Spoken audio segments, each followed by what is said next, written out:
Você sabia que a imagem da besta está formada?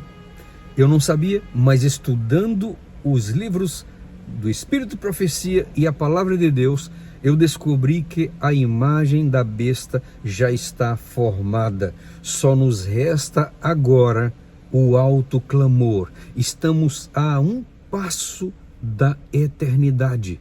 Você vai assistir agora o vídeo que explica de maneira fabulosa sobre esse tema, nos revelando que a imagem da besta já foi formada. Meu querido, assista esse vídeo em oração e eu te peço algo de extrema importância, com toda a sinceridade e o amor que tenho aos meus queridos inscritos, que são tão amigos e tão fiéis a esse canal.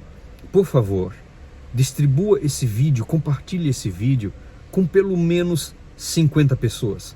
Pode ser os adventistas do sétimo dia, pode ser os batistas, pessoas até ateias, mas envia esse vídeo para pelo menos 50 pessoas, para que todos possam saber que a imagem já foi formada e agora o tempo está próximo, o tempo da volta de Jesus Cristo.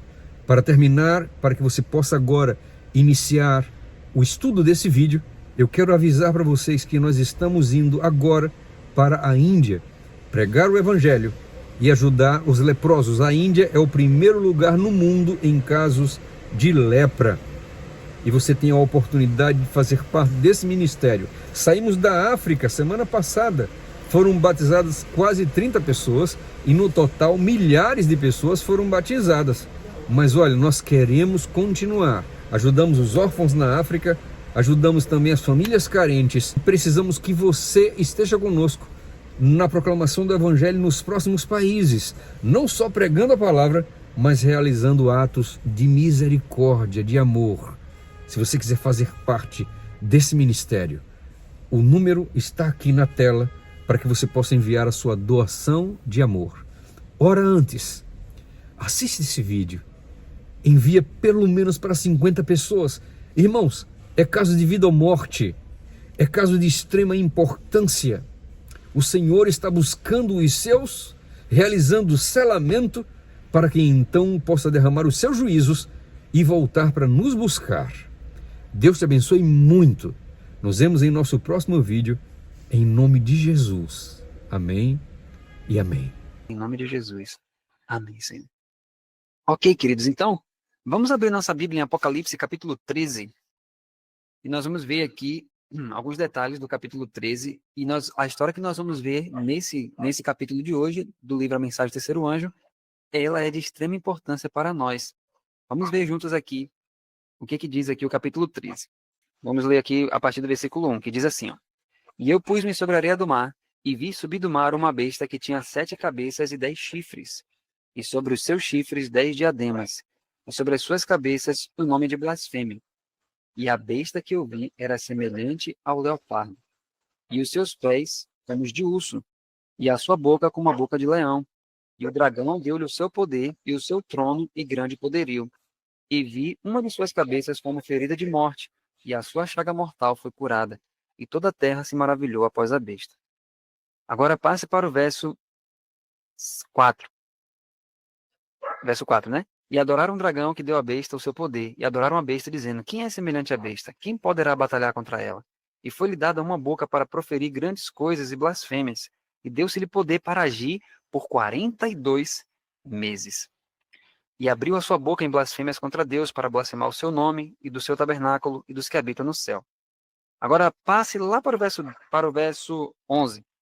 E vi subir da terra outra besta, e tinha 2 chifres semelhantes aos de um cordeiro, e falava como dragão. E exerce todo o poder da primeira besta na sua presença, e faz que a terra e os que nela habitam adorem a primeira besta, cuja chaga mortal fora curada. Então vamos lá. Nós não vamos detalhar o capítulo 13 hoje, mas nós vamos somente ver quem é quem. Quando você lê na Bíblia aí no verso 1, dizendo assim, ó, e vi subir do mar uma besta que tinha 7 cabeças e 10 chifres, e sobre os seus chifres 10 diademas, e sobre as suas cabeças um nome de blasfêmia. Quando você vê na Bíblia, no capítulo 13, essa besta aqui, queridos, perceba que ela tem 7 cabeças e 10 chifres. Veja, essas 7 cabeças e 10 chifres, elas aparecem também no capítulo 12. Olha aí no capítulo 12 de Apocalipse. Você pode ver aí, ó, no capítulo 12, versículo 3, diz assim, ó: E viu-se outro sinal no céu, e eis que era um grande dragão vermelho, que tinha 7 cabeças e 10 chifres, e sobre as suas cabeças 7 diademas. Então, uma coisa que é importante a gente entender. No versículo 3 do capítulo 12 aqui, esse dragão que tinha 7 cabeças e 10 chifres se refere aqui a Roma. O dragão de Apocalipse 12 é Satanás, né? No verso 9 fala aqui, ó: Foi precipitado o grande dragão, a antiga serpente chamada Diabo e Satanás. Então, quem é que está por trás dos poderes apresentados em Apocalipse?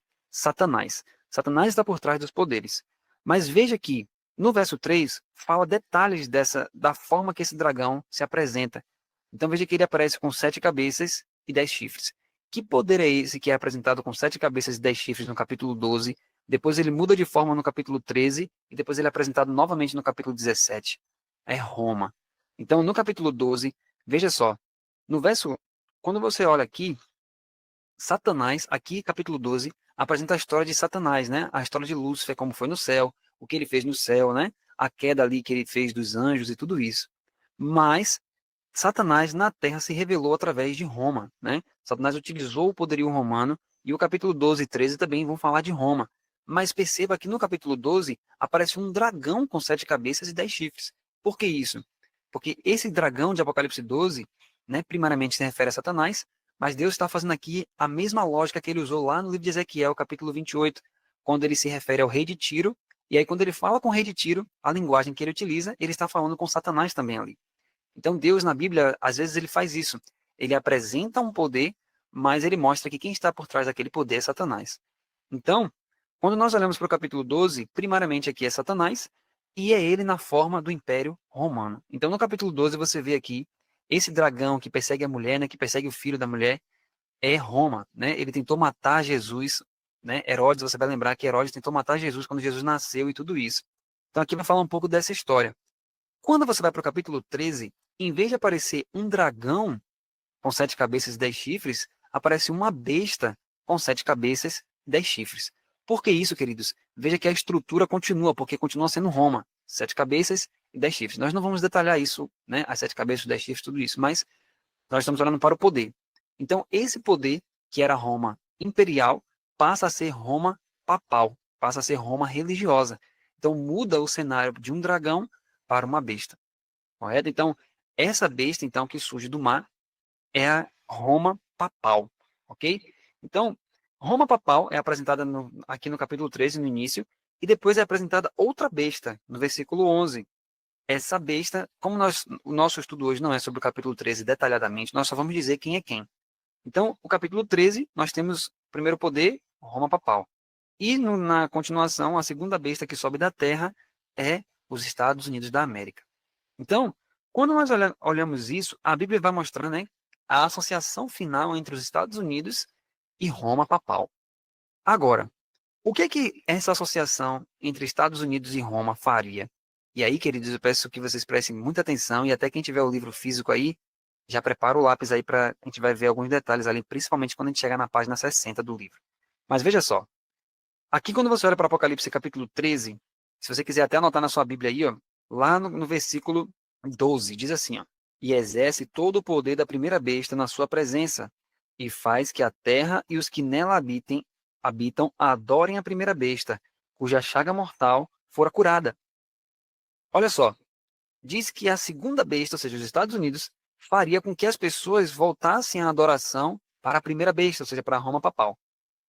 Agora, nós vamos ver aqui, né, no versículo, nós vamos ver o que a Bíblia vai dizer, o que eles vão fazer, no verso 14, olha só. Engana os que habitam na terra com sinais que lhe foi permitido que fizessem em presença da besta, dizendo aos que habitam na terra que fizessem o quê, queridos? Uma imagem à besta que tinha a ferida da espada e vivia. Então veja só, aqui Apocalipse está dizendo que iria ser feita uma movimentação nos Estados Unidos para que uma imagem fosse feita de Roma papal. Ok? Então isso é importante. Agora, nós vamos ver quando isso aconteceu ou se ainda vai acontecer. né? Hoje nós ouvimos, às vezes, as pessoas falando, não, a imagem da besta ainda vai ser formada, tudo isso, né? Mas nós vamos entender aqui, historicamente, o que aconteceu. Então, na página 55, nós falamos ontem sobre a Constituição, né, dos Estados Unidos, que eles estavam lançando por terra. Nós falamos na live de ontem a importância da separação entre igreja e Estado não devem andar juntos. Porque se a igreja detiver o poder do Estado, o que haverá é o quê? Perseguição, morte, assassinatos, né, martírios. Então, igreja e Estado, Jesus disse, dê a César o que é de César, Estado, e dê a Deus o que é de Deus, a religião. Duas coisas separadas, duas coisas distintas. Então, veja só. Ele vai dizer na página 55 o seguinte, ó. Vou retomar o assunto de onde paramos na noite passada e ler duas declarações representativas do pensamento das pessoas sobre quem discutíamos quando encerramos nossa reunião ontem à noite. Essa é a primeira. Ele vai ler, então, duas declarações. A primeira declaração diz assim: Senhor presidente, cavalheiros dessa comissão e amigos e oponentes dessa medida, permitam-me chamar a atenção para uma coisa com a qual todos concordam. Ninguém deste grupo estará aqui em 1993. Nessa época, todos estaremos em pleno acordo com relação ao valor da santidade do dia do Senhor, pois a sentença já foi proferida contra todo homem. Põe em ordem a tua casa. Mesmo que os homens morram, a nação perdura. Que o Deus das nações dirija a nós e nossa posteridade de tal modo que a América possa ser contada até o final dos tempos. Então, olha o primeiro argumento. Eles dizem, olha, nós temos que retomar, né, o dia de descanso do Senhor, que para eles naquela época era o domingo, né? Nós temos que retomar isso e colocar isso como uma lei, para que a América seja reconhecida, porque nós vamos morrer, mas a nação vai ficar, então nós temos que deixar esse legado. Essa foi a primeira declaração que Jones leu de um outro homem que estava lá. A outra declaração foi o seguinte: existe uma única razão geral, senhor presidente e cavalheiros dessa comissão, que gostaria de lhes apresentar por que essa feira deveria ser mantida fechada aos domingos. Se esses portões forem abertos no sábado cristão, isso será um perigo para nós como nação, para Chicago e para os interesses da feira. Há uma coisa que devemos lembrar, e esta é que Deus ainda reina e Deus ainda está assentado em seu trono. Deus não renunciou. Ele declarou que a nação ou o país que não o servir há de perecer.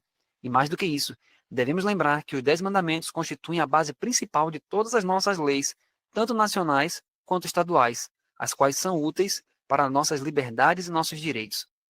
Aí ele diz, agora atentem para o quarto mandamento no próprio centro dos 10 mandamentos, o qual, da mesma forma que o quinto, o sexto, o sétimo, o oitavo, jamais foi revogado. Portanto, devemos lembrar que se tocarmos nesse mandamento de Deus, assim colocado no centro dos 10 mandamentos, estaremos tocando na honra de Deus, estaremos tocando na lei de Deus. Olha o argumento, queridos.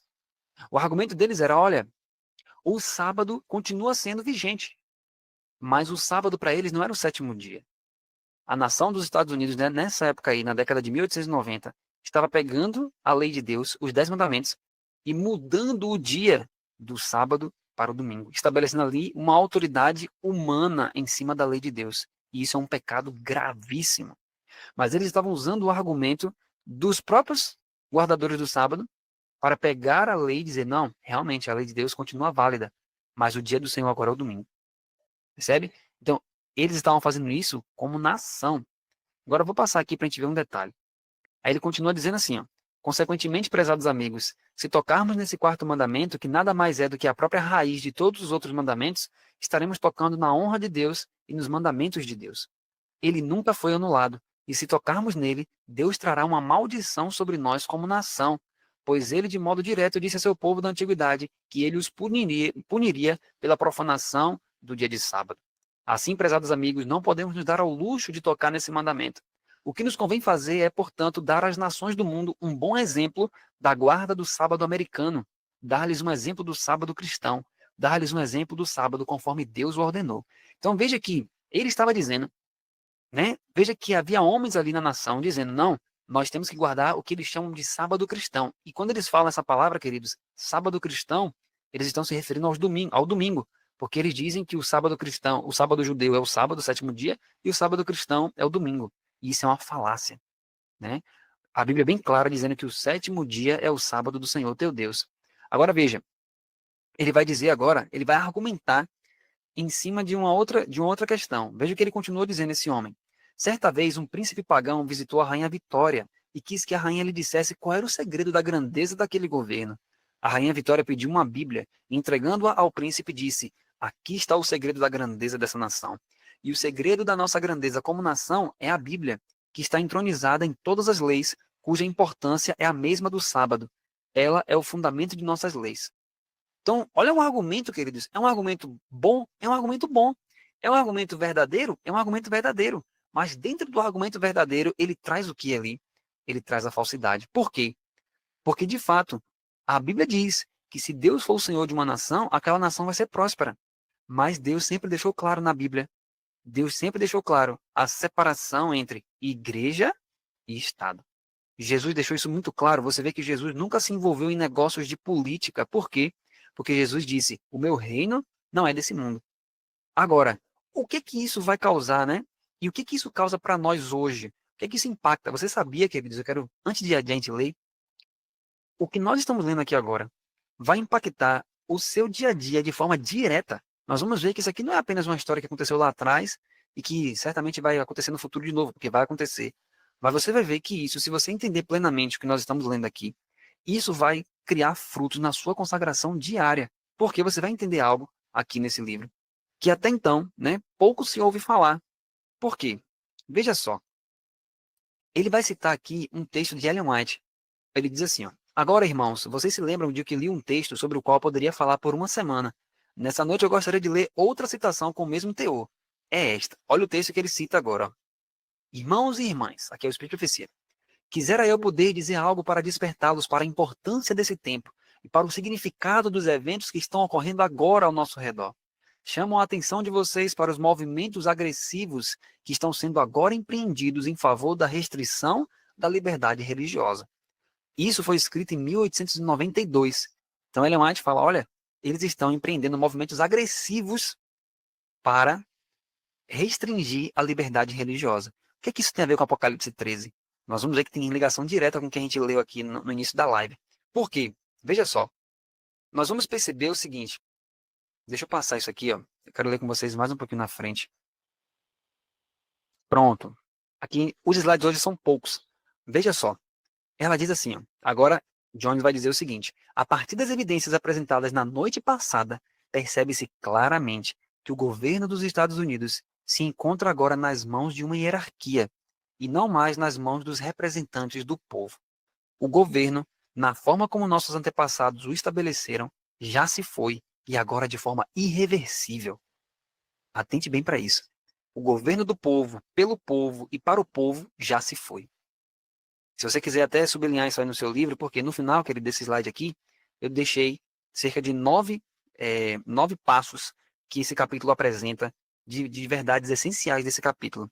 Mas antes da gente apresentar isso, se você quiser já colocar isso aí, porque isso aqui é importantíssimo. O governo do povo, pelo povo e para o povo já se foi. A autoridade do governo oriunda do povo expressa na Constituição e a forma de governo que deve ser conduzida segundo a Constituição se acabou. A Constituição foi anulada e agora ela está sendo ignorada. Então, esse argumento, queridos, que porque a Constituição dos Estados Unidos garante a liberdade, tudo isso, em 1892, eles rejeitaram a Constituição. Eles anularam a Constituição em relação a isso. Por quê? Porque eles aceitaram uma lei religiosa, eles aceitaram impor o domingo dentro da nação. Mesmo que fosse uma coisa piquititica, como nós lemos ontem, ainda que fosse uma empresa de entrega de gelo, mas quando o Estado colocou uma lei religiosa e aprovou uma lei religiosa, a única coisa que pode sair disso, queridos, é somente coisas ruins. E nós vamos ver quais coisas ruins mais à frente. Então, veja só.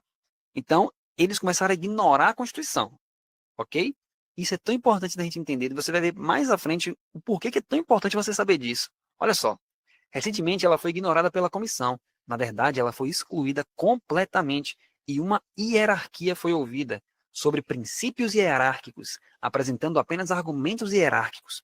Quando tal coisa acontece, quando a própria Constituição é perdida de vista por uma comissão do Congresso que ignora levá-la em conta e cuja autoridade única é a Constituição e outras forças passam a dominar no lugar, então para onde foi o governo? Vocês sabem? Onde ele foi? Aí alguém responde: está nas mãos das igrejas. Olha só. Quando o governo repudia os princípios de sua Constituição e ele aceita que a igreja coloque leis para que o Estado coloque ali, né, para as pessoas, o Estado não tem mais o poder. Quem está agora nas rédeas de tudo? As igrejas. Foi isso que aconteceu nos Estados Unidos em 1892. Anote esse ano aí, porque é muito importante isso. Então, agora que isso aconteceu, o que que isso diz para nós, como um povo que sabemos, né, que Jesus está prestes a voltar? Nós já sabemos que Jesus, antes que Jesus volte, já vai haver uma perseguição contra o povo de Deus. O que que isso aí diz para nós, queridos? Veja só. Veja, diante da verificação desses fatos, era perfeitamente legítimo que nós, naquela época, ou quem quer que fosse, e todo o povo exigíssemos que essa conjuntura fosse revertida. Ou seja, isso aqui é muito importante, ó. Eles queriam falar o seguinte: bom, eles ainda não colocaram, eles ainda não impuseram isso. As igrejas estão pressionando, mas o Estado não tomou nenhuma posição ainda. Então, vamos batalhar para que eles não aceitem, para que eles não coloquem, para que eles não promulguem. Então, eles batalharam o máximo que pôde. Aí ele diz, ó, mesmo o Congresso tendo agido pelas razões que o motivaram, este deveria ter revertido a situação, aberto os olhos e recuado exatamente para a posição em que se encontrava antes. O Congresso poderia ter repensado essa questão e a deixado onde ela deveria ter ficado desde o início. Nesse caso, as igrejas teriam que fazer novos esforços para tomar posse do governo. Mas em vez de ouvirem aquela solicitação, tendo como fundamento o único instrumento que lhes dá o direito de considerar qualquer questão, ou seja, a Constituição, os membros do Congresso excluíram a Constituição, recusaram-se abertamente a ouvi-la e decidiram favorecer as igrejas, que já os haviam encurralado. Assim, introduziram permanentemente, anote essa palavra aí, ó, permanentemente na legislação do país o que já sabemos. Aí agora ele vai dizer, bem, nessa obra que já ficou para trás, contra o que estávamos labutando? Aqui que está. Queridos, aos olhos humanos, se você olha para o que estava acontecendo nos Estados Unidos, lembra que a gente falou ontem que quando eles começaram a circular as petições para que o Estado não entrasse naquela questão, lembra que teve pessoas que olharam para aquilo e falaram assim, isso aí não tem nada a ver. O que tem a ver isso aí com a profecia? Não tem nada a ver. Mas eu quero que você analise o seguinte aqui. Vamos abrir nossa Bíblia em Gênesis, capítulo 15. Nós vamos falar sobre visão espiritual, de você enxergar os acontecimentos e ver o que que Deus está dizendo para você através dos acontecimentos. Veja só, Gênesis capítulo 15. Abra sua Bíblia aí rapidinho, queridos. Vamos falar sobre quando Deus abre nossos olhos, para que nós olhemos as coisas não mais somente como cenas normais, mas percebendo o mundo espiritual. Olha só o que a Bíblia vai mostrar sobre Abraão, Gênesis capítulo 15. Veja só, Deus faz uma aliança com Abraão no capítulo 15 de Gênesis. E quando Deus chama Abraão, olhe para sua Bíblia aí, isso é muito importante você ver na sua Bíblia aí, ó, Gênesis 15. Veja, ele diz assim, ó, verso 7. Disse-lhe mais, eu sou o Senhor que te tirei de Ur dos Caldeus, Gênesis 15, para dar-te a ti esta terra para herdá-la. E disse ele, Abraão então disse, Senhor Deus, como saberei que hei de herdá-la? Olha o que Deus diz para Abraão no verso 9. Toma-me uma bezerra de 3 anos, e uma cabra de 3 anos, e um carneiro de 3 anos, uma rola e um pombinho. E trouxe-lhe todos estes, e partiu-os pelo meio, e pôs cada parte deles em frente da outra. Mas as aves não partiu. E as aves desciam sobre os cadáveres. Abraão, porém, as enxotava. E pondo-se o sol, um profundo sono caiu sobre Abrão. E eis que grande espanto e grande escuridão caiu sobre ele. Queridos, isso aqui mostra que Abraão era um homem de visão espiritual. Isso aqui mostra que Abraão era um homem que não era negligente espiritualmente. Isso aqui mostra que Abraão tinha visão que outras pessoas não tinham. Ele percebia as coisas espirituais de forma que outros não percebiam. Como assim? Perceba o seguinte. Deus fez uma promessa e disse, Abraão, preste atenção, você vai herdar a terra. Aí, Abraão diz, mas Senhor, como é que eu vou saber que eu vou herdar? Aí Deus diz, faça o seguinte. Aí Deus pega ali, né, manda pegar os animais para fazer o sacrifício ali, para poder fazer a aliança, né, naquela época. Só que o que aconteceu? Quando Abraão fez o sacrifício, a Bíblia diz no verso 11 que as aves desciam sobre os cadáveres. Se Abraão tivesse sido negligente, queridos, veja que Deus disse a Abraão, Abraão, faça assim, assim e assim, e mantenha aquilo ali. Então, ali, aqueles animais que Abraão colocou, que ele dispôs em linha, aquilo representava para ele ali o quê? A aliança que Deus disse a ele, a promessa. Então, quando Abraão fez aquilo, Abraão poderia fazer o quê? A Bíblia não relata quanto tempo demorou entre quando Abraão fez ali a linha, né, dos animais e o momento que Deus chama Abraão. A Bíblia não relata quanto tempo foi, mas a Bíblia diz que se pôs o sol, e aí sim, um sono profundo pegou Abraão. Agora, quantas horas Abraão ficou ali, tendo que vigiar? A Bíblia não diz. Mas perceba o seguinte, se Abraão, queridos, fosse negligente aqui, Deus fez uma aliança com Abraão e disse a Abraão, minha aliança com você é essa. Eu estou trazendo para você exatamente isso aqui. Agora, ó, eu estou te dizendo para você fazer assim, ó. Pegue tal animal, faça assim, assim, assim, assim, assim. Só que a Bíblia diz que depois que Abraão fez, que ele deixou tudo pronto, vieram as aves do céu para pegar os cadáveres que estavam ali. Ora, se Abraão fosse uma pessoa como Esaú, por exemplo, que Esaú não estava nem aí porque era espiritual, né? A Esaú só via o que estava ali na terra, o que era terrestre e pronto. Se Abraão fosse assim, um homem negligente para as coisas espirituais, ele ia ver as coisas acontecendo e para ele não ia mudar nada. Então, por exemplo, tá cheio de ave aqui, isso é normal, isso é comum, porque tem cadáver aqui, tá subindo mau cheiro, elas estão vindo para cá. Mas eu tô cansado, deixa eu descansar um pouquinho aqui. Agora vem a pergunta: se Abraão dormisse, como os discípulos dormiram no Getsemane, por exemplo, se Abraão descansasse, tá tranquilo, Deus, foi Deus que mandou fazer mesmo, então já fiz aqui minha parte, agora eu vou descansar, vou dormir. Se Abraão dormisse, queridos, o que aconteceria?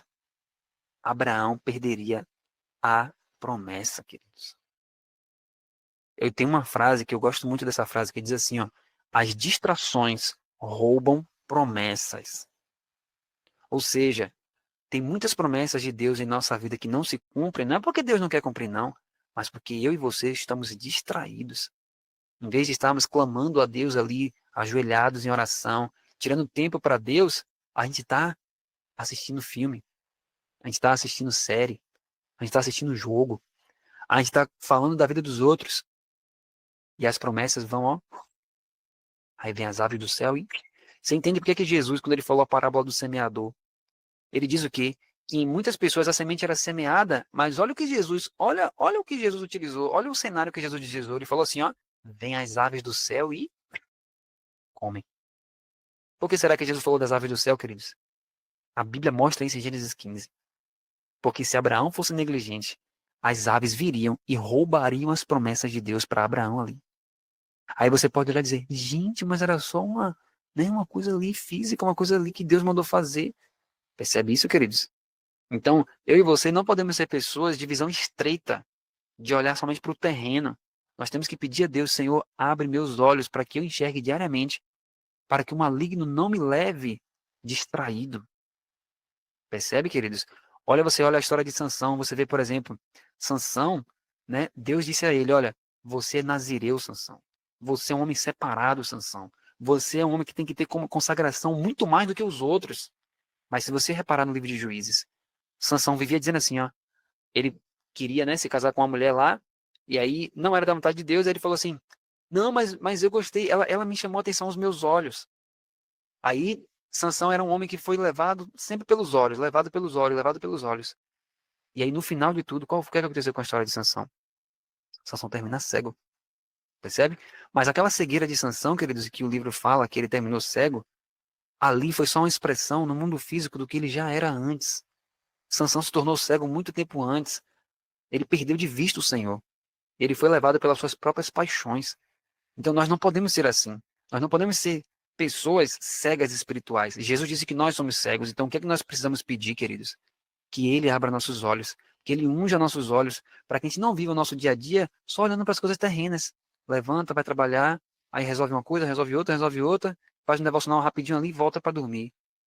E aí as promessas de Deus que estão ali, ó, Deus querendo cumprir várias coisas, a gente não tem tempo para orar, não tem tempo para meditar, não tem tempo para fazer as coisas para Deus. E a gente vai perdendo, o tempo vai passando e a gente perdendo as promessas. As aves vêm e comem. Então, queridos, que nós tenhamos visão espiritual. Então, por quê? Ele agora vai dizer aqui, ó, bem, nessa obra que já ficou para trás, contra o que estávamos lá lutando? Por quê? Algumas pessoas poderiam olhar e dizer assim, isso aí é uma questão de Constituição, né? Foi só uma questão de uma feira, não tem nada a ver isso aí, como alguns pensavam naquela época. Agora, olha o que ele vai dizer. Nessa obra que já ficou para trás, contra o que estávamos lá lutando? Contra algo já realizado ou contra a realização de algo? Contra a realização de algo. Por que protestamos contra a realização desse algo? O que falamos sobre qual seria o resultado dessa obra? A união entre igreja e Estado, a formação de uma imagem à besta. Percebe? Então, para quem tinha visão espiritual nessa época de 92, o fato de eles fazerem aquilo, que aparentemente era uma coisa, mas é só uma feira. Aparentemente era algo assim simples, para quem tinha visão espiritual, na verdade, eles saberiam, eles estavam vendo que se o Congresso aceitasse, por isso que ele estava ali energicamente dizendo, não façam, não façam, não façam. Por quê? Porque quem entendeu o que estava acontecendo naquela movimentação em 92, entendeu que se eles aceitassem que o domingo fosse um dia de guarda naquela feira, de forma por causa do governo, se o governo se intrometesse, Apocalipse capítulo 3, versículo 14, se cumpriria. Percebe?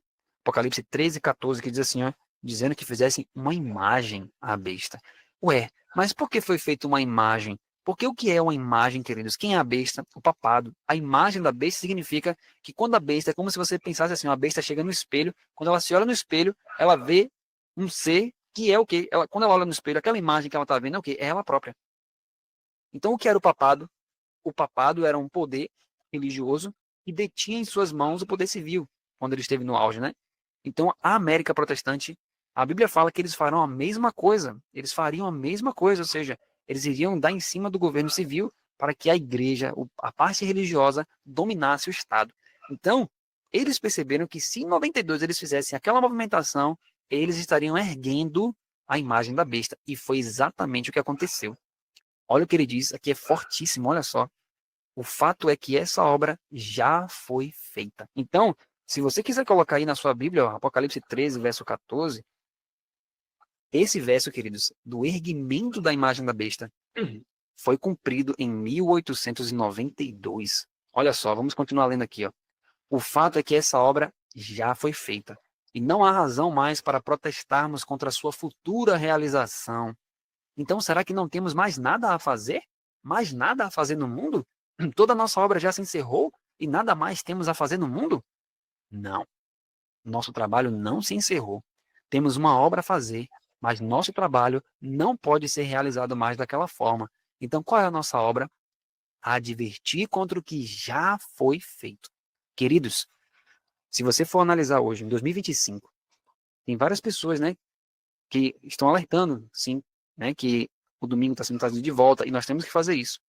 Mas hoje não é nossa obra mais pensar que nas assembleias legislativas, né, dos Estados Unidos e outros nesse ramo do governo aí, que eles vão ouvir, a gente vai chegar lá, a gente vai falar e eles vão ouvir. Não, isso não vai acontecer.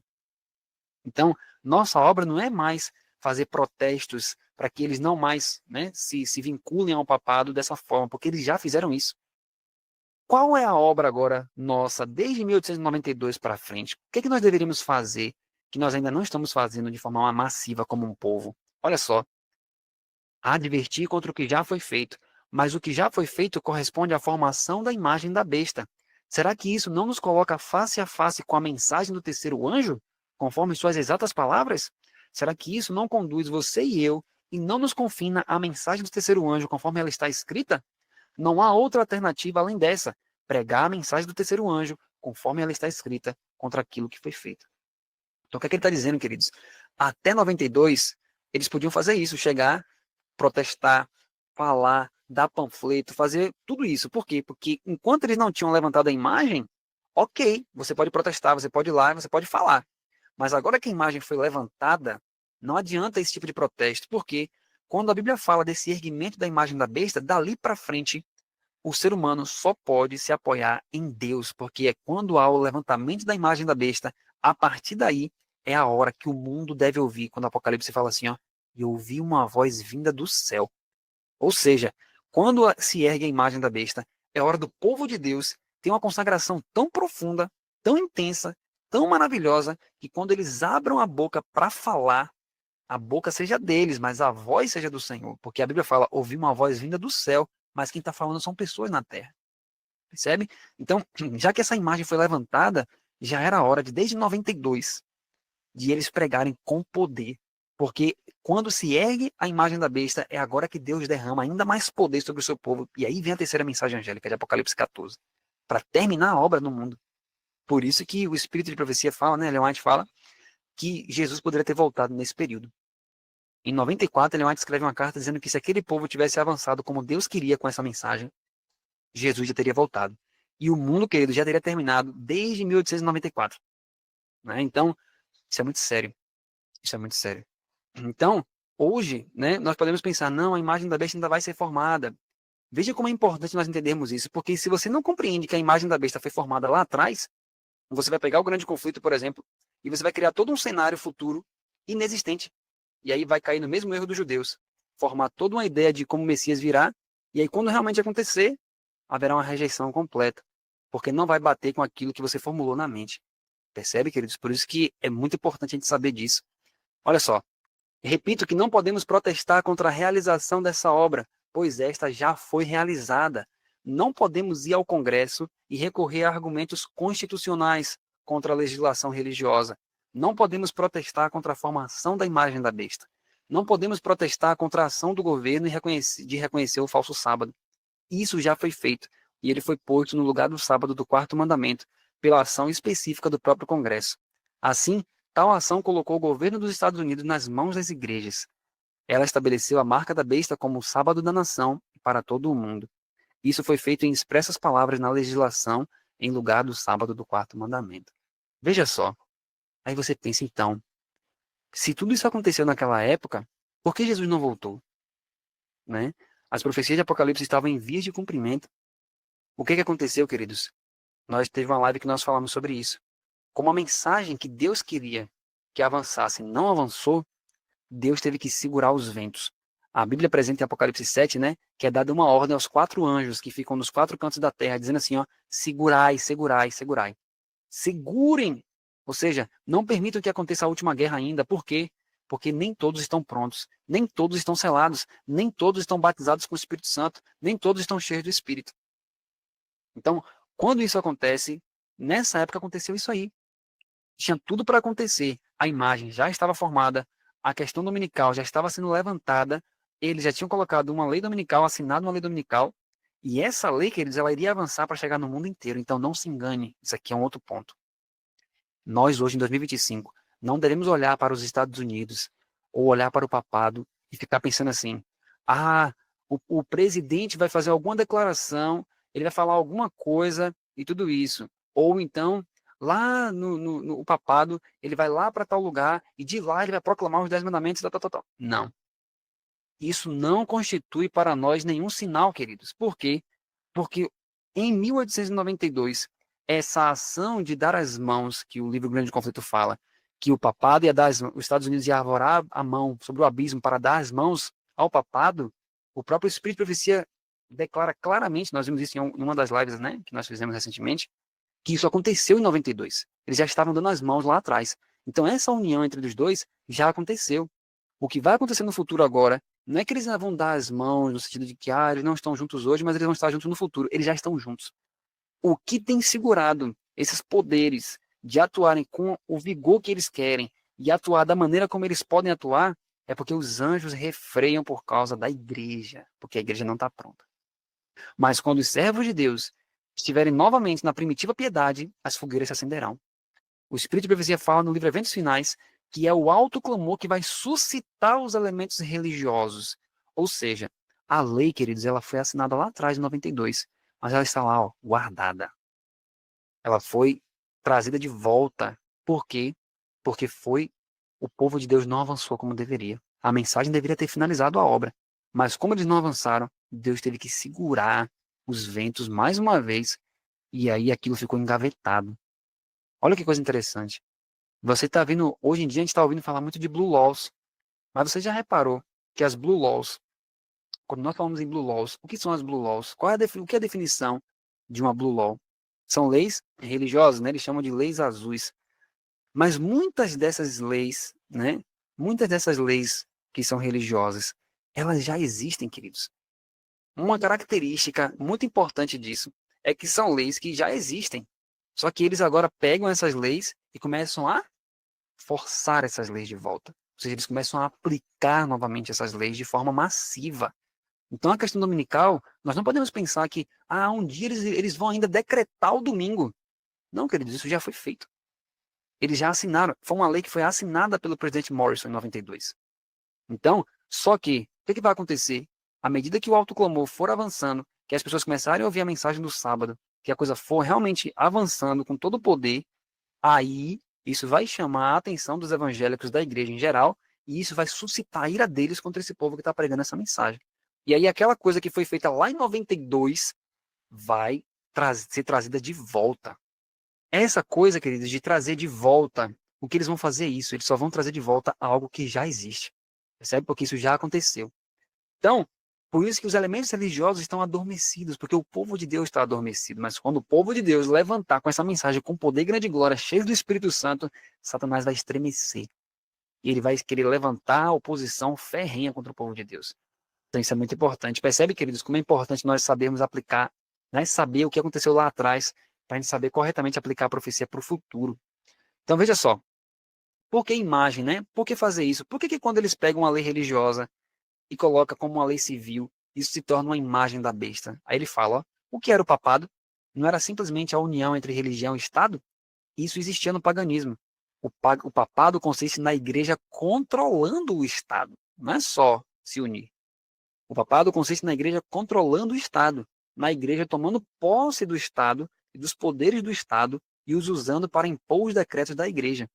É um fato literal que o governo dos Estados Unidos se encontra agora confirmado nas mãos das professas igrejas protestantes e que elas o estão usando para impor um decreto da igreja acima de todos os demais decretos. Esse foi o propósito delas. É isso que elas estão fazendo agora. Isso não se assemelha ao papado? Não corresponde às ações do papado? Sim, senhores. Então, repito, estamos confinados à mensagem do terceiro anjo. Os fatos estão diante de nossos olhos e estamos confinados a ela como nossa única obra. Queridos, sabe o que é mais triste em relação a tudo isso aí? Que tudo que Jones falou era verdade. De fato, eles já estavam de frente, realmente ali, eles estavam vivendo como na planície de Dura ali, diante da imagem de Nabucodonosor. Aí até Jones estava pregando, dizendo, gente, nós já estamos diante da imagem. O que estava faltando agora? Olha Apocalipse aí 13. Apocalipse 13, verso 14, fala do erguimento da imagem. Mas no verso 15 fala assim, ó, foi-lhe concedido que desse espírito à imagem da besta, ou fôlego.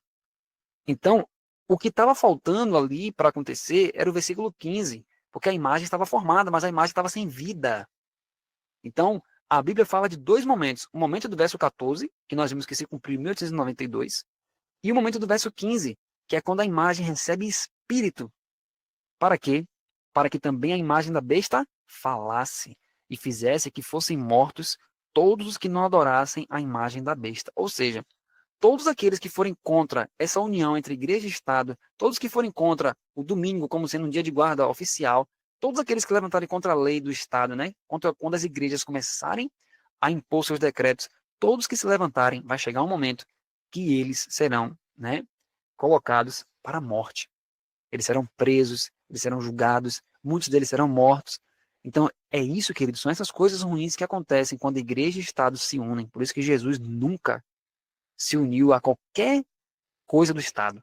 Jamais. Até mesmo, você lembra que certa vez alguém chegou para Jesus e falou assim, Senhor, manda aqui meu irmão. Ele queria resolver uma situação judicial com Jesus ali. Jesus falou assim, quem foi que me constituiu juiz entre vós? Jesus nunca entrou nessas questões. Porque Jesus sempre entendeu claramente a diferença de uma coisa para outra. Mas, queridos, hoje nós estamos vendo cada vez mais, nos Estados Unidos, no Brasil, nós estamos vendo essa movimentação cada vez mais forte, o povo clamando cada vez mais que a igreja e o Estado estejam unidos. E isso, queridos, só vai haver perseguição para aqueles que forem fiéis de fato. Só vai ter perseguição, calúnia, difamação e morte. É isso que vai acontecer. Então, por isso que o que tem acontecido, queridos, é que nós estamos nessa transição entre o 14 e o 15, digamos assim, né?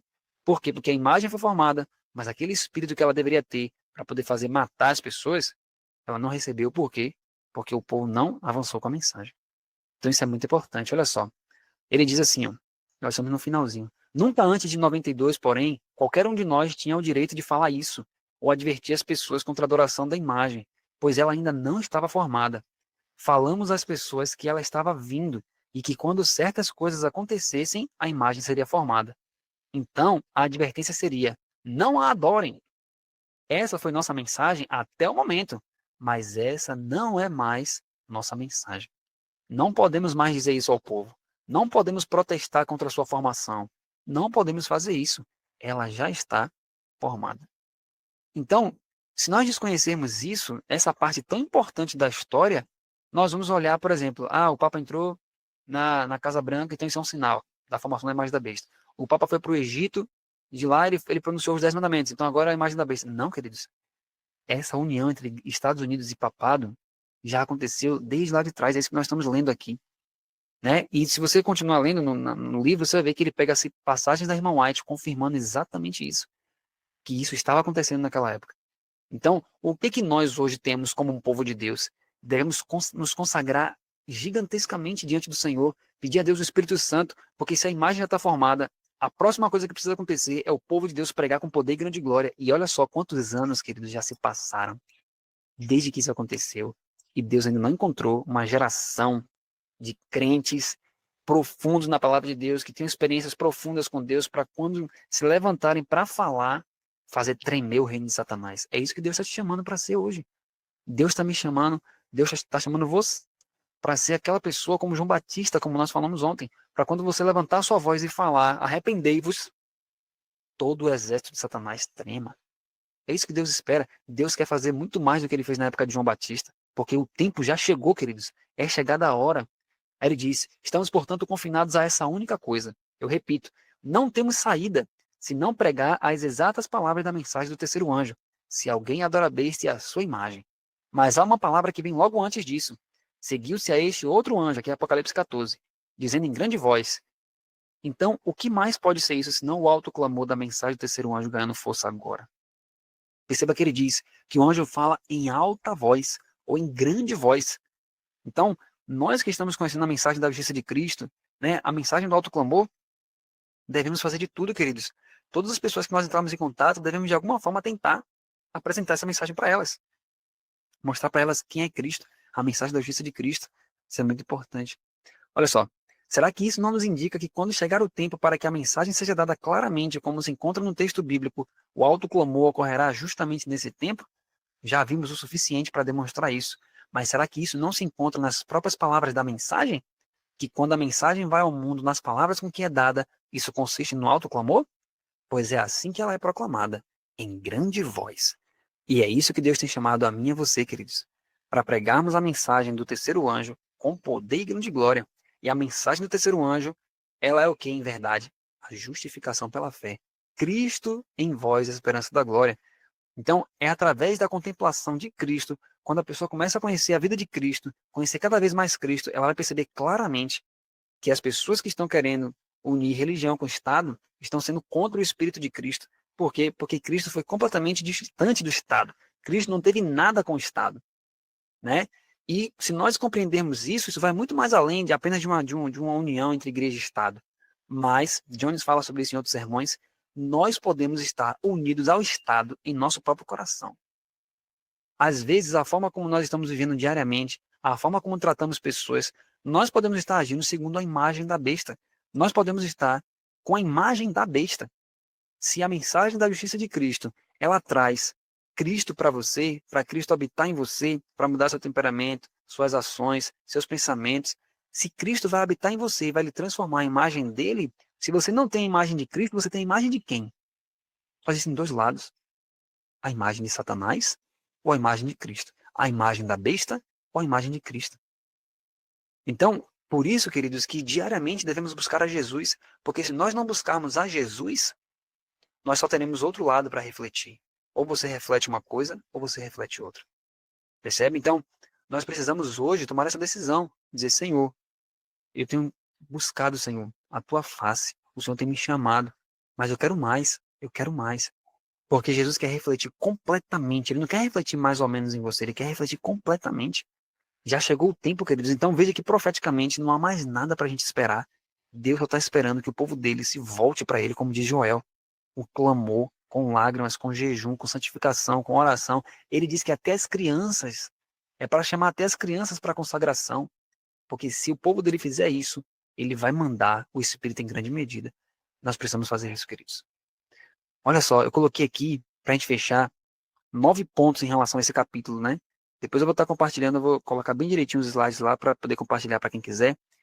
9 pontos em relação a esse capítulo para a gente fechar. Primeiro, veja só, a lógica profética que Jones apresenta ali.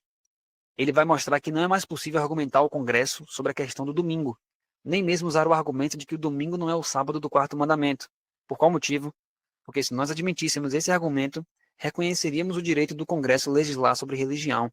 Isso jamais pode ser concedido. Ou seja, não podia dizer, não, vocês estão indo contra, vocês estão colocando o domingo, mas o domingo não é o dia do Senhor.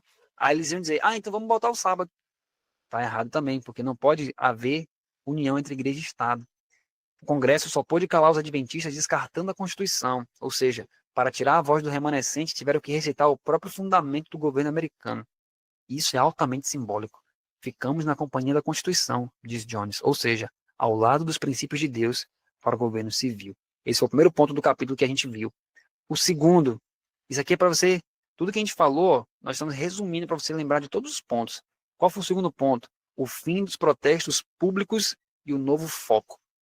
Então, antes, eles protestavam contra a realização da união da igreja com o Estado, ou da criação da imagem da besta.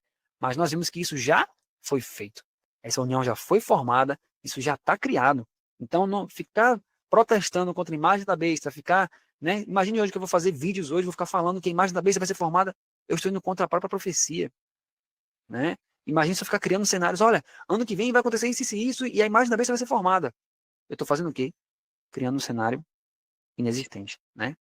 Então, qual é a nossa obra agora? É ficar, né, olhando para quando que vai surgir a imagem da besta? Não.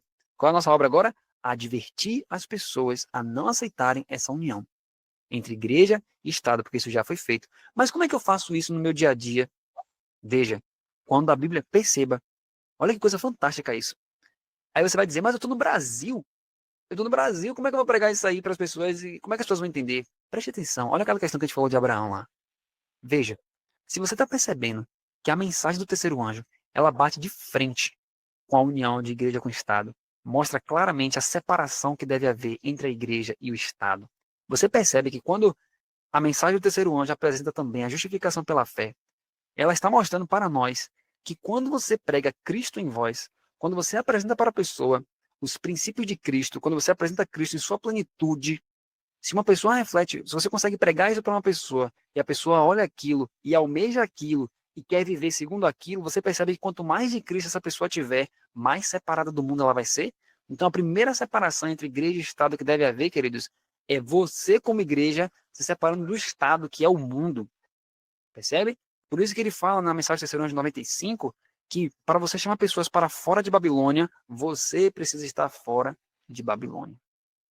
Não tem como você chamar pessoas para deixarem de ouvir música mundana se você ouve música mundana. Não tem como você chamar pessoas para deixarem de se alimentar de certa forma se você se alimenta dessa forma. Então, a primeira separação entre igreja e Estado que deve acontecer é você se separando do mundo. Você não deve ter mais nada a ver com esse mundo. O que o mundo ouve, o que o mundo contempla, o que o mundo fala, os assuntos cotidianos das pessoas do mundo não são mais seus assuntos, porque o seu assunto agora é Cristo. Por isso, Colossenses 3 fala assim, se vocês já ressuscitaram com Cristo, pensem nas coisas que são do alto. Isso, queridos, é separação entre igreja e Estado. Pensem nas coisas que são do alto, vocês são de lá agora, vocês não são mais daqui. E aí sim, quando você está separado do Estado, você pode pregar Cristo com toda a plenitude. E aí, naturalmente, quando as pessoas forem recebendo essa mensagem, quando elas começarem a perceber as movimentações que acontecem no mundo político, elas não vão aceitar. Por quê? Porque elas já estão fora de Babilônia, elas estão fora dessa união. Então, quando essa união estiver consumada, né, de forma ainda mais clara para as pessoas do mundo, para a pessoa que já tem Cristo em seu coração, isso já vai estar claro. Ela não vai aceitar nada que vem disso. Percebe, queridos? Isso é muito importante. A urgência do autoclamor, o terceiro ponto. Antes de 92, não se podia pregar não adore a imagem. Mas agora, que já aconteceu isso, né? Nós podemos sim falar isso. Porque chegou o momento do autoclamor. Por isso, olha só que interessante. Não é à toa que o ano que Ellen White escreve que o autoclamor já começou na revelação da justiça de Cristo, qual foi o ano, se você lembrar? Justamente 92. Por quê? Foi quando eles fizeram a imagem da besta que Ellen White escreveu. Olha, o autoclamor começou. Com a mensagem de 88. Ela poderia ter escrito isso em 88, porque Jones e Wagner começaram a pregar a mensagem da justiça de Cristo em 88. Mas olha o ano que ela escreveu. Ela escreveu em 92. Ela diz, começou o autoclamor. Começou o autoclamor. Por quê? Deus estava levantando a mensagem da justiça de Cristo, a justificação pela fé, e aí os Estados Unidos então formaram a imagem da besta. Ellen White fala, começou o autoclamor. Então, percebe, queridos? Então isso é muito importante, a gente encaixar perfeitamente. Olha como tudo vai se encaixando perfeitamente. Então hoje, se eu, você, cada um de nós que estamos aqui, tomamos a decisão por Cristo hoje, tomamos a decisão de viver verdadeiramente segundo a vontade de Deus, de viver segundo, né, o que Deus tem preparado para mim, para a sua vida, você hoje está se preparando para pregar essa mensagem com poder e grande glória. E isso é uma decisão diária. Se você tomou a decisão ontem, você vai ter que tomar a decisão hoje. Tomou a decisão hoje, amanhã você tem que tomar também. No livro de 97, desse mesmo autor, né, na mensagem do terceiro anjo de 97, ele fala que o nascer de novo é de novo, todo dia. Se você nasce de novo hoje, amanhã tem que nascer de novo de novo. E Cristo vai ser formado em você dia a dia. E assim você vai se separando diariamente do estado. E aí você vai dar o autoclamor. Por isso que Ellen White fala que vai chegar o tempo em que as pessoas vão pregar e as suas faces vão brilhar. Por quê? E elas já estão separadas desse mundo. Elas já vivem na luz celestial. Então Jesus só vai fazer o que ele fez com Moisés. A luz vai descer e elas vão contemplar a consagração que elas têm no secreto. Elas não vão sair falando. Elas já têm aquela consagração no secreto. E quando elas falarem, elas nem vão se dar conta. E já chegou esse tempo, queridos. O tempo é hoje, porque o autoclamor já começou. Né? Ele tem sido retardado, mas nós já estamos no tempo do autoclamor. Jesus quer terminar a história o mais rápido possível. Então, quarto ponto. Eu vou só ler aqui, depois eu vou mandar os slides para vocês. A repetição da história. Papado e a imagem da besta. O que aconteceu no passado? O papado só conseguiu impor o domingo usando o poder do Estado romano. E agora os protestantes estavam fazendo os mesmos. A mesma coisa, né? Impondo o domingo apenas tomando posse do Estado. Por isso que é a mesma coisa. É a besta e a imagem da besta. Quinto, a luta do remanescente. Todo o poder do mundo está nas mãos de Satanás para combater o sábado e o povo de Deus. Qual é a única esperança do remanescente? Minha única esperança e sua única esperança é qual? Ter um poder maior do que o poder de toda a terra, ou seja, Cristo conosco, como prometido em Mateus 28, 18 a 20. Não basta dizer ele estará conosco. É necessário crer, aceitar e agir como quem sabe que ele está conosco agora. Então, vai chegar um momento que todos os países do mundo inteiro vão estar contra nós. Agora a pergunta é, se o mundo inteiro, é isso que ele fala nesse capítulo também, se o mundo inteiro vai estar contra mim e contra você, se você não tiver um poder que esteja acima desse mundo, você não vai conseguir suportar, principalmente psicologicamente. Porque muitas vezes nós passamos por dificuldades com algumas pessoas, né, como Jeremias fala, já se fatiga com homens que vão andando, como que vai suportar os homens que vêm a cavalo? Então, muitas vezes nós vivemos em tantas aflições diariamente, com poucas pessoas, com poucas situações. Como que nosso psicológico vai suportar quando o mundo inteiro, todas as nações, de todos os países, o governo, todo mundo estiver contra nós?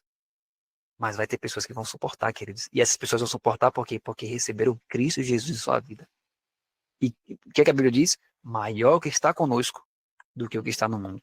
Deus seja louvado por isso. Ó. Qual é o nosso papel hoje, então? Anunciar a mensagem do terceiro anjo fielmente. E ele diz, o tempo profético chegou. Ele fala isso no capítulo também. Qual é o tempo profético? Senhor, já é tempo, Senhor, para intervires, pois a tua lei está sendo violada. E aí devemos orar como Josafá. Não sabemos o que fazer, mas nossos olhos estão postos em ti. Joel 2, 15 a 17, o chamado é para consagração total, arrependimento, busca do Espírito Santo. Chegou a hora, queridos. Já passou da hora, na verdade. E aí, olha o que Ellen White fala. O memorial de Deus tem sido lançado por terra, e em seu lugar, um falso sábado permanece diante do mundo. Veja que ela não fala no futuro para acontecer. Ela já estava vindo acontecendo lá, e ela falou no tempo presente. Eles estão levantando o falso sábado. A imagem está sendo levantada. Então, agora que isso aconteceu, qual é a nossa parte? Nós vimos. Nós precisamos buscar a Deus, ser cheios do Espírito, porque quando o Espírito habitar plenamente em nós, nós teremos todo o poder que estará maior do que todos os poderes terrestres juntos. Todos, todos, todos. É isso que Deus quer fazer. E por último, o único modo de desobstruir o caminho para Deus operar é nos entregarmos totalmente a Ele, confiando que Ele cumprirá a sua obra. A oração que Ele mesmo nos deu é a nossa. Já é tempo, Senhor, para intervires, pois a tua lei está sendo violada. Então, meus queridos, nós estamos vendo de forma inequívoca, né, que chegou a hora. Já passou da hora. E que Deus nos abençoe para que, em nome de Jesus, nós não percamos tempo, Olha quantos anos de atraso Jesus já poderia ter voltado. De 92 para cá. Né? Digamos que Jesus voltaria em 93. Nós estamos em 2025. Se você fizer o cálculo de 2025 para 1893, são 132 anos. E Jesus está esperando. Então, mas essa geração, nós estamos vendo a mensagem avançando. E nós cremos de todo o nosso coração que essa geração é a geração da volta de Jesus. Então, a questão não é se haverá uma geração que vai ver Jesus voltar ou não. A questão é se eu e você faremos parte dessa geração. A questão é se eu e você faremos parte desse grupo, porque João viu em Apocalipse. João viu um grupo pronto. João viu que esse grupo existirá. Então, será que nós faremos parte desse grupo? Cristo já fez tudo para que nós fizéssemos parte. Toda a história está aí. Podemos aprender claramente com os erros do passado do nosso povo. E qual a nossa parte hoje? Se você já ora, ore muito mais, tenha mais vida de oração. Se você já se consagre muito mais. Tem que tirar ainda mais um tempinho de onde não tem. Por quê? Porque daqui a pouquinho, Ellen White fala que as únicas coisas que vão nos fazer suportar o tempo de angústia são as promessas que nós tivermos em nossa mente. Porque todo o cenário externo vai estar tudo contra nós. Então precisamos suportar isso. Mas se eu e você tivermos Cristo Jesus, nós vamos vencer. Nós vamos vencer em nome de Jesus. Vamos fazer uma oração então? Queridos, olha só. Esses 3 primeiros capítulos, eles eram mais históricos. Então nós entendemos, você vê a importância de entender essas histórias. A partir do capítulo 4 em diante, nós vamos começar a entrar na mensagem de forma mais direta.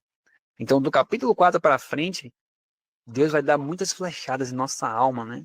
Porque são mensagens muito fortes, mensagens muito sérias para o povo de Deus. E que Deus nos abençoe e que possamos verdadeiramente, pela graça de Jesus, estarmos juntos, né? Firmes e fortes a cada semana para recebermos essa mensagem e levarmos essa mensagem, porque Deus está esperando que um povo dele se levante e pregue essa mensagem, porque tem muitas pessoas no mundo que não fazem ideia dessa mensagem. Que eu e você sejamos essas pessoas, em nome de nosso Senhor Jesus. Vamos fazer uma oração então, para a gente finalizar? Oremos juntos. Querido Deus e eterno Pai, obrigado, Senhor, que privilégio, Pai, depois de 130 anos, Senhor, podemos ouvir os mesmos sermões e estudar que poderiam ter preparado o seu povo, Senhor, lá atrás, para que Jesus já tivesse voltado para esse mundo, Pai. Já nem deveríamos estar aqui nessa live, deveríamos estar no céu agora, nesse momento, Pai. Já deveríamos estar desfrutando tudo. Mas, infelizmente, Senhor, por causa dos nossos próprios pecados, o Senhor tem que segurar o tempo. Mas lhe pedimos, ó Pai, que o Senhor venha vencer o pecado em nossa vida hoje, agora, Senhor. Nos dê, Senhor, o sangue de Jesus agora, lave nossa mente, lave nossas vestes, lave nosso caráter, Senhor, lave nossos pensamentos, nos lave por inteiro, Senhor. E não permita mais que venhamos a condescender com os mesmos pecados, Senhor. Queremos ser libertos, Senhor. Libertos completamente. Para que quando a gente for pregar essas mensagens, tem muita coisa que a gente ainda vai estudar junto, Pai, mas que o teu povo, aqueles que estão entrando nas lives, os que estão assistindo também essa mensagem pelo YouTube, que essa mensagem faça todo sentido na mente de tal forma que essas pessoas vivam a mensagem e quando falarem, Pai, que cause até terremoto nesse mundo, Senhor. Porque o Senhor, quando fala, Pai, o Senhor brada fortemente. Que o Senhor faça isso através de nossa vida, Pai amado. Essas bênçãos nós te pedimos. Te agradecemos em nome de Jesus. Amém, Senhor.